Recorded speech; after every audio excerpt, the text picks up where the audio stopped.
This operation can be called the most successful counteroffensive since World War II, and one of the fastest and largest in the 21st century by territory, with over 5,000 square miles and more than 500 settlements liberated. Honestly, we plan to take back less, about 2,000 square kilometers less. Sure, you've probably heard that US military advisors based in Wiesbaden had something to do with this success, but victories are forged on the ground.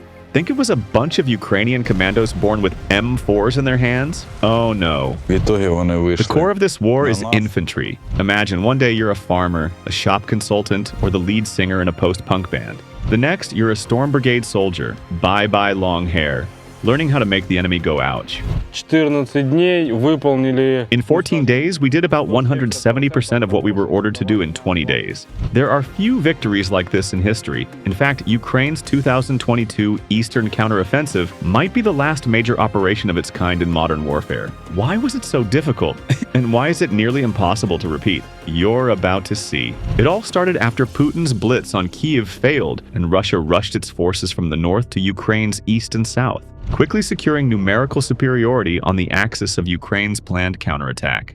If you count everything the enemy had in the area, of course, the balance wasn't in our favor. American observers call this Russian troop movement a logistical feat. What would normally take months, they pulled off in 2.5 weeks. That's because, unlike Western militaries, Russia relies heavily on railroads to move troops and gear. A single train can carry way more equipment, ammo, and personnel than any convoy of trucks. But I still felt that this direction held real potential to break the enemy and collapse their entire defense system in this region. In that case, what should a commander do if they want to beat the Russian army? That's right, cut off its key railway hubs to paralyze the supply of ammo, fuel, and food. Hit that like button if you agree. It also tells YouTube this video is worth sharing, so even more people get to see it.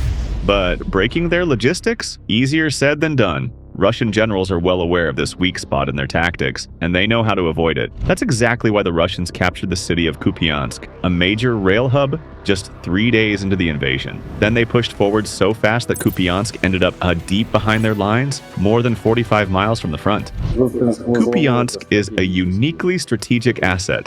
Russian troops used this rail station to supply their forces across the region because it connects directly to Russian territory. That's how Kupiansk, Balakliya, Izum, and Volokhiv Yar quickly turned into fortresses. But every fortress has its weak points.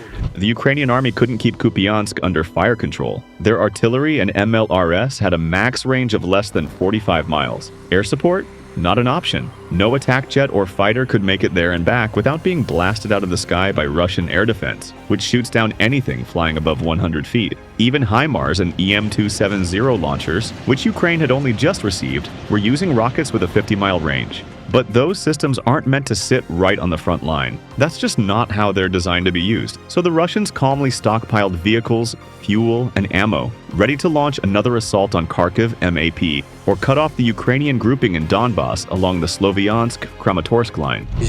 At that time, Russia had built up a powerful force near Izum, around 12 battalion tactical groups that were constantly attacking towards Sloviansk and the Kharkiv-Donetsk border. Another 11 BTGs were held in reserve. The maneuvers of the infamous Cauldron or Pincer was clearly Russia's strategic goal, and its execution was approaching with the inevitability of a runaway train. Ukraine needed to do something to seize the initiative near Kharkiv, but how do you pull that off when you've got half the troops, 9,000 versus 18,000, and 10 times fewer tanks and artillery? There's no winning scenario like that even in video game strategy mode, but Ukrainians had to make one, in real life. And it turned out to be, well, very unusual, because the operation started 370 miles away from the main action, near Kherson. What happened next unfolded at lightning speed.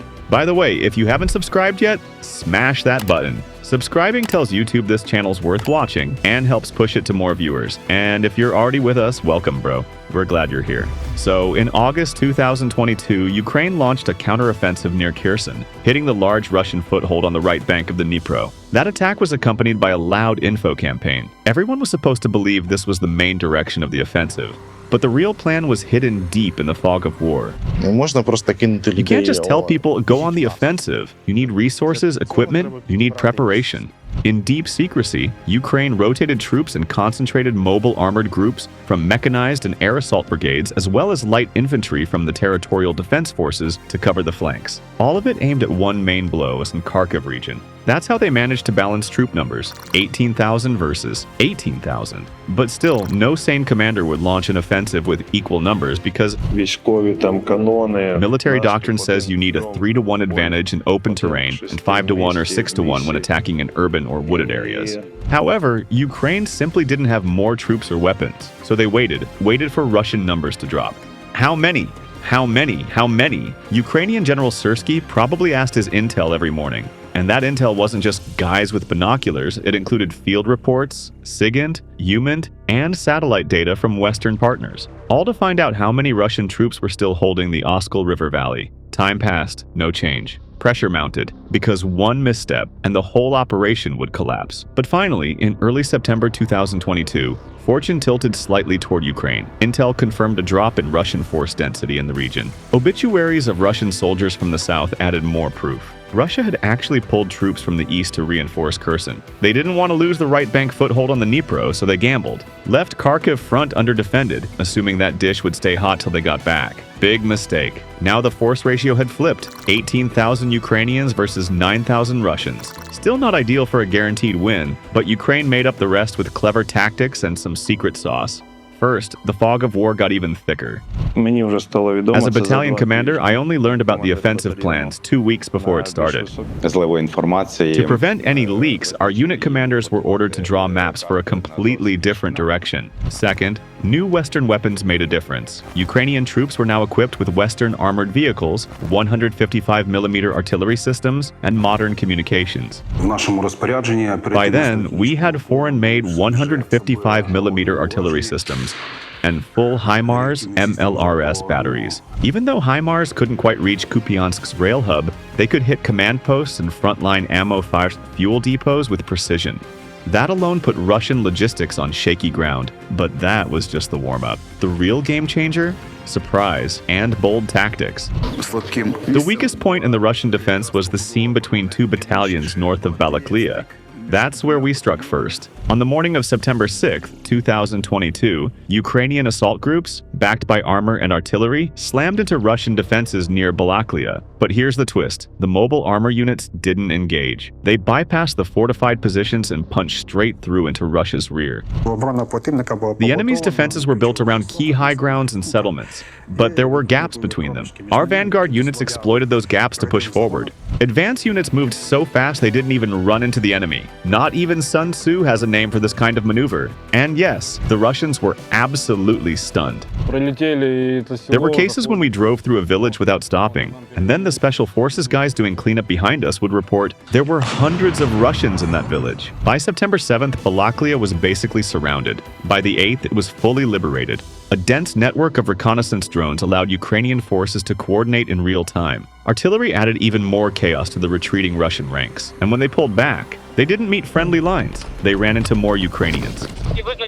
I see their vehicles pulling out. We gotta chase them down. But speed has another advantage. If you stop, the enemy quickly locks in on your position. To avoid artillery fire, you've got to keep moving forward. Because Ukrainian units advanced so rapidly, Russia couldn't use its tactical or army aviation. Target info became outdated within minutes. That was another key factor in the success of the counteroffensive. Even the debut of Russia's new Shahed 136 and 131 drones flopped. The targets were too fast and mobile. After the successful recapture of Balakliya, Ukraine's command immediately pushed the offensive toward the Kupiansk rail hub, a vital artery supplying Russian troops in Izium. In less than 3 days, forward units reached Kupiansk, kicking off Phase 2 of the offensive.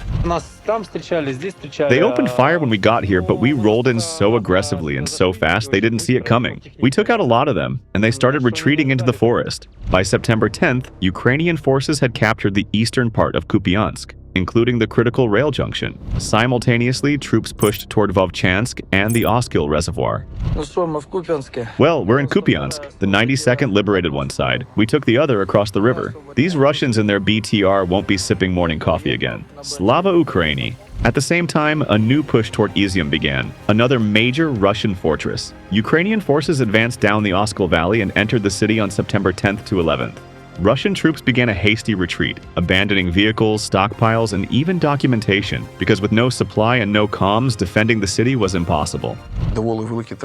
Yeah, we captured some serious trophies there. Enough tanks for 2 battalions, plus gear for 2 more. Some of them looked brand new, like they just rolled off the parade ground. Captured ammo depots, vehicles, and even personal belongings told the full story of Russia's panicked retreat. What was left of Russia's first Guards tank army, once the pride of Soviet military might, had completely vanished. This was the same army that used to threaten Europe all the way to the English Channel during the Cold War. The same army that rolled through Red Square on Victory Day parades. The same army that got bogged down at the start of the invasion and then got wrecked near Sumy. My trophies? A Ural truck and a BMP-2. In Kupiansk, another unit grabbed a T-80 and a T-72. I picked up a T-80 and a T-90. That one's now in the US being taken apart. Ukrainian soldiers also seized piles of maps, orders, and documents, a goldmine for planning the next steps. Some Russian units tried to regroup on the east bank of the Oskil River. There was no front line anymore. There were about 30 Russians running around the industrial zone here for a while. Let's just say, we caught them all. In many areas, Ukrainian forces advanced almost without a fight. That's how chaotic things were for the Russians. And when Ukrainians reunited with fellow Ukrainians? Well, that's a whole story in itself. You probably got chills watching it. During the occupation, Kremlin officials and Putin's personal cronies came to visit, vowing that Russia is here forever. But nothing lasts forever under the moon, not even Russia.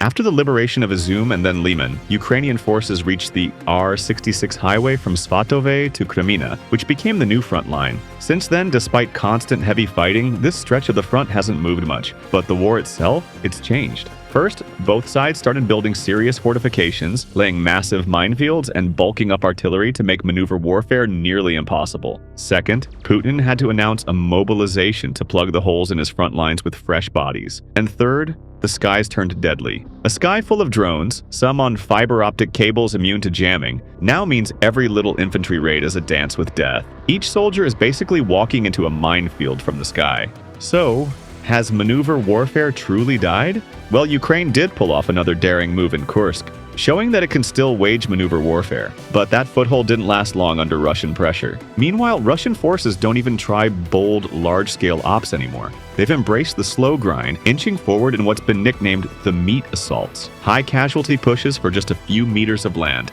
So the question is, has the era of maneuver warfare truly ended? Is it time for West Point to rewrite the textbooks? Kharkiv was only the beginning. What operations should we cover next in our cycle? Drop your ideas in the comments and we'll choose from the most liked ones.